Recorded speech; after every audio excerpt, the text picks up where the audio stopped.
नमस्कार दर्शकों, आप देख रहे हैं देश सार्थक न्यूज संपूर्ण खबर तीखी नजर के साथ।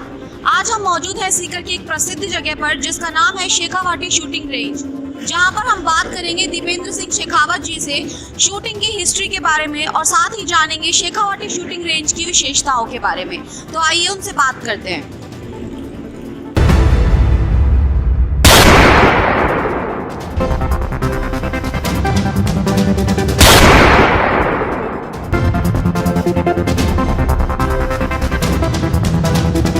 तो सर, जैसा कि आप अभी शेखावाटी शूटिंग रेंज को रन कर रहे हैं, तो सबसे पहले हम ये जानना चाहेंगे कि आपने अपने करियर की शुरुआत कब से की?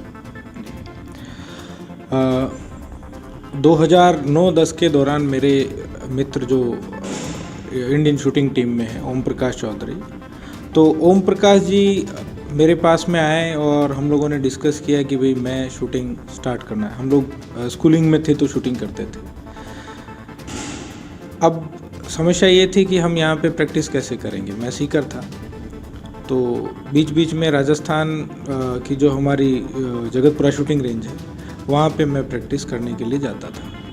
इसी दौरान विचार ये आया कि रोज़ाना वहाँ पे प्रैक्टिस करना संभव नहीं है, क्यों नहीं हम शेखावाटी में कहीं पे भी सीकर में हमारे यहाँ पे एक शूटिंग रेंज बनाए जो हमारे यहाँ के बच्चों को भी काम आए और हमारी खुद की भी प्रैक्टिस हो जाए।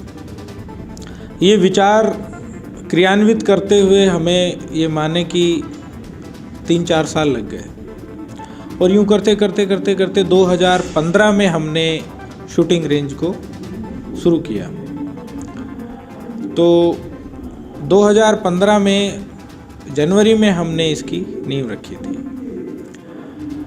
पहले उद्देश्य इतना ही था कि हमारे यहाँ से कुछ बच्चे शूटिंग के लिए निकलें, क्योंकि शूटिंग एक ऐसा गेम था जो धरातल पे नहीं था। पोलो जैसे हम घुड़सवारों को फ़ोटो में देखते हैं, इसने ये खेला, उसने इतने गोल किए, लेकिन हम उसको धरातल पे नहीं देखते। ग्राउंड में हम पोलो नहीं खेल सकते।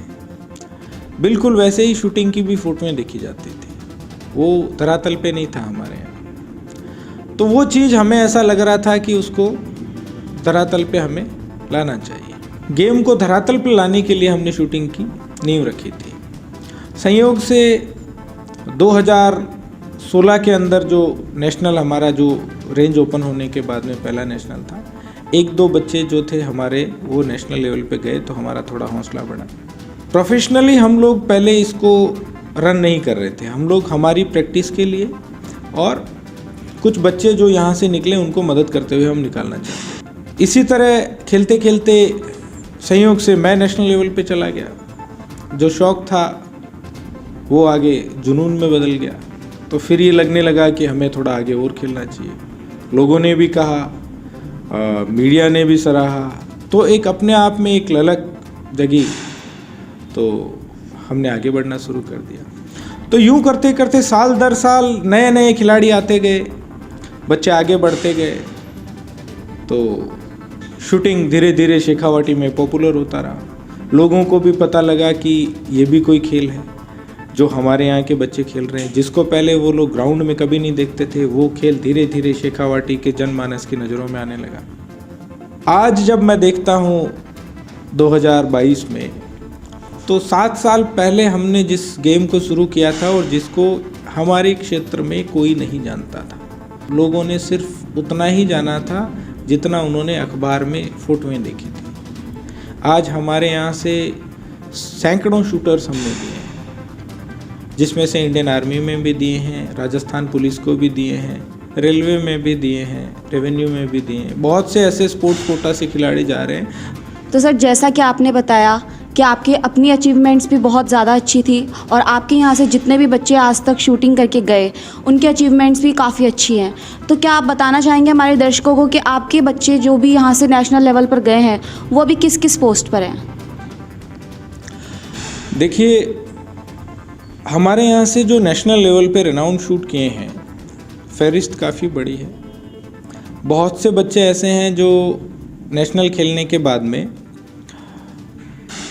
शूटिंग में ही एज ए कैरियर अपने आप को देखते हैं। तो उन्हीं में से कुछ बच्चे ऐसे होते हैं जो जॉब ओरिएंटेशन के लिए, नौकरी के लिए शूटिंग करते हैं, क्योंकि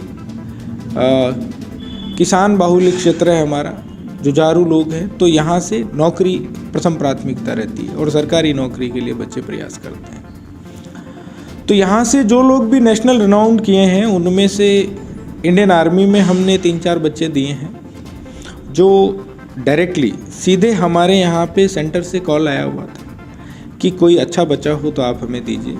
हमने यहाँ से बच्चों को आगे भेजा जो तैयार थे और बाकायदा इंडियन आर्मी ने उनको रिक्रूटमेंट में लिया, जिसमें राजपूताना राइफल्स दिल्ली सेंटर में हमने 2 बच्चे दिए हैं। एक राइफल का शूटर है हेमंत गोरा और सुरेश गोरा और हेमंत बीचर। तो सुरेश पिस्टल का था और हेमंत राइफल का, जो अभी इन सर्विस हैं, बहुत अच्छे शूटर हैं, इंडिया टीम में आपको नज़र आएंगे। जाट रेजिमेंटल सेंटर में हमने दिए हैं 2 जने और डोगराई में दिया है, डोगरा रेजिमेंट में मुकेश कुलरी करके एक बच्चा है। राजस्थान पुलिस में हमने 2-3 जने दिए हैं, जिसमें से डायरेक्टली एक तो ओम प्रकाश चौधरी हैं, सब इंस्पेक्टर हैं, और रूपा नाम के बच्ची है, वो कांस्टेबल है, और एक लड़का और है, तो वो भी कमिश्नरेट जयपुर में है, डायरेक्टली रिक्रूटेड है। उसके अलावा नीलम कंवर नाम की एक बच्ची है जो DRDO में as a sports quota clerk है। उसको असम राइफल्स ने भी ऑफ़र दिया था, बट उसने चूज़ किया। ऐसे बहुत से अवसर हैं जो बच्चों को मिलते हैं। तो सर, जब भी किसी व्यक्ति का जन्म होता है तो हर इंसान का एक प्लस एक्स फैक्टर होता है, तो आपके शूटिंग रेंज का क्या ऐसा एक्स फैक्टर है जिसकी वजह से लोग ज़्यादा से ज़्यादा आपसे जुड़े हैं?